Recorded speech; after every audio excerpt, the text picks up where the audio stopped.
Before we get this video started, I want to let you know that I'm going to be doing an $8 million Megalodon shark card giveaway for all the new content that Rockstar has added into Grand Theft Auto Online over the past couple weeks. So this includes the Strike Force, it includes the Terabyte, the Oppressor Mark II. So we've got a lot of new content, and because of that, I'm going to be handing out $8 million to one lucky person. So that giveaway is going on right now on my Twitter account. I'll probably select the winner either sometime over the weekend or sometime later in the week. So I'll leave a link to that in the description. You should totally check it out.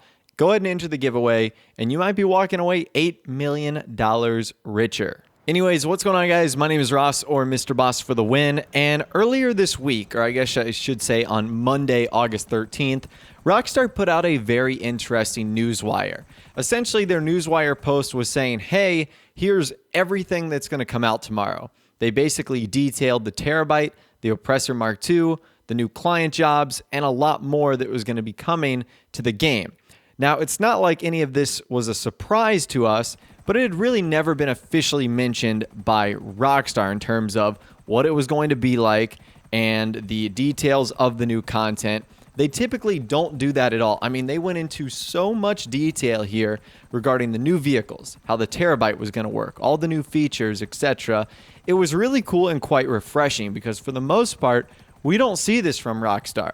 They typically just add new content in the game and they let us figure it out as we go along. So one of the big questions that you guys had for me and that I saw a lot in the comment section the other day and on social media was, is this something Rockstar is going to continue to do going forward?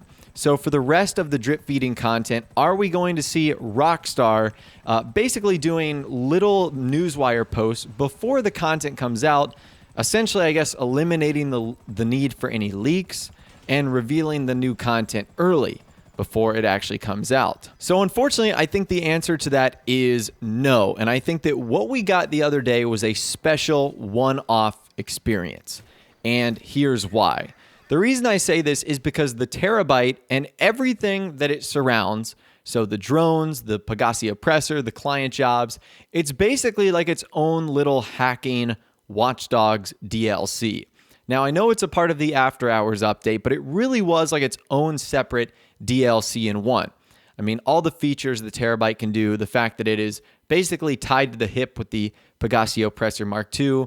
So it almost sort of needed its own newswire post because if you think about it, all the other vehicles and content left in After Hours, which we'll actually touch on in a little bit, doesn't have anywhere close to the features that the Terabyte has. So because of that, I feel like Rockstar almost had to put out a newswire post explaining how all of this works because once again, we knew the Terabyte was coming. If you watch my videos, if you're tuned into the GTA community, you knew this vehicle was going to be a thing. But to the majority of the Grand Theft Auto community that maybe just casually follows Rockstar in their newswire, they had no idea the Terabyte or the Oppressor Mark II is a thing. And if it had just showed up, they kind of would have been confused as to how it would work. So that's why I think Rockstar ultimately did this, basically just as a way to prep players for the new content that's coming, and because of how feature-rich it is. Like, these vehicles are more than just vehicles. They unlock and provide so much new content. So going forward, I do not expect Rockstar to put out these newswires like this, basically revealing the release date of the content. I mean, since Rockstar did it yesterday, they said it was coming tomorrow, which is, of course, today, Tuesday, August 14th, when I'm making this video. But that was actually nice. And as I mentioned earlier, it kind of takes away the what if. Because the way Rockstar has done things in the past, they've skipped event weeks, they've released vehicles out of order. So sometimes it is hard to predict, what they're going to be doing. And it's tough for people like me that want to do live streams and make videos because we have to anticipate certain stuff coming out. And I know it's tough for you guys because you have to start saving up your money. You might have to move around vehicles in your garage. Obviously, if you're a big fan of the content, you're going to want to enjoy it the second it comes out. So it is kind of frustrating when they don't do that. And it was nice when they decided to do this and tell us the details of the Terabyte and the Oppressor Mark II and a whole lot more. And to an extent, Rockstar had done an okay job of that in regards to the DJs and the new music, where they basically laid out like, hey, for the next 4 weeks, this is going to be happening with Solomon, Tale of a Styx, and the Black Madonna. and the radio station in regard to the mixes, but they hadn't been doing that for the other vehicles and whatnot. This has been the first time they had done that. So once again, it raises the question, will Rockstar be doing this in the future? And if so, what are they going to be doing it for? Well, let's talk about what we have left in Grand Theft Auto Online as far as the unreleased vehicles go. So on the Legendary Motorsports site, we only have one more vehicle, and that is the Canis Free Crawler. So the Canis Free Crawler is a $597,000 off-road vehicle that could potentially come out next. Because it's next on the list, Rockstar could release this and it could be good to go. Another vehicle we could see next would be the Scramjet. So the Scramjet has a trade price of $3.48 million and a buy it now price of $4.628 million. It's a supercar that's found on Warstock Cash and Carry, and the trade price for this vehicle is unlocked by winning the Hunting Pack Remix adversary mode. And then, believe it or not, the only other new vehicle is the Menacer, which is again on Warstock Cash and Carry, an off-road vehicle for $1.775 million.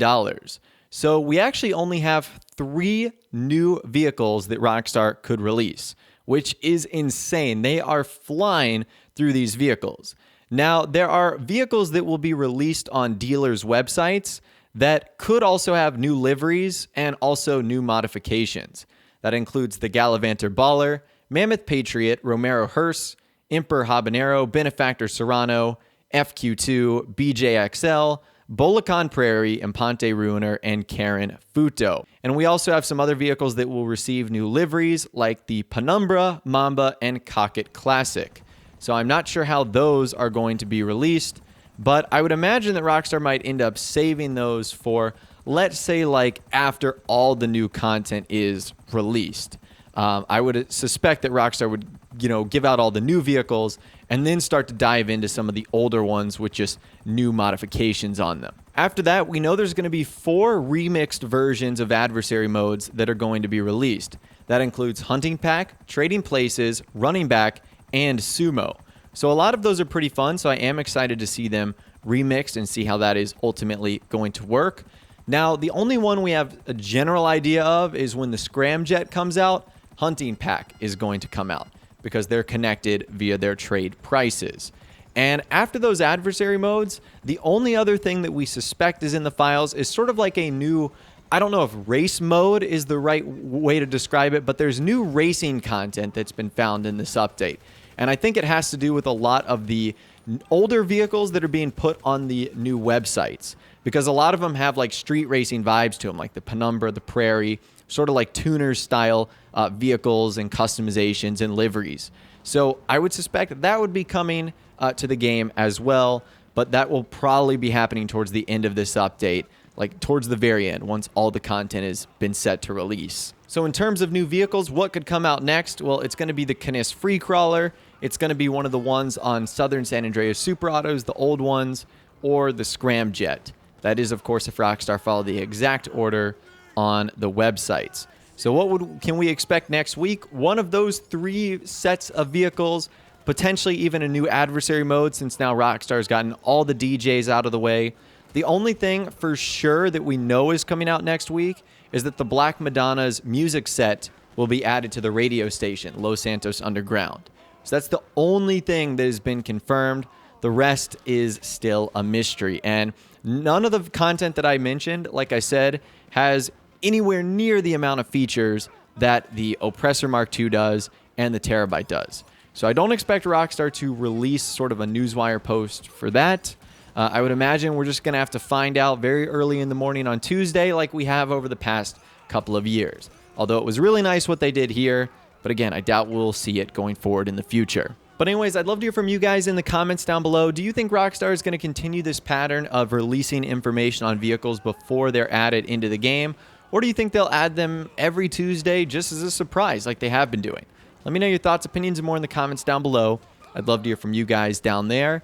If you did go on to enjoy this video, though, a like rating would, of course, be awesome. And also, subscribe to my YouTube channel if you are new or you like daily GTA 5 videos like this. Remember to check out my shark card giveaway in the description. I'll leave a link down there.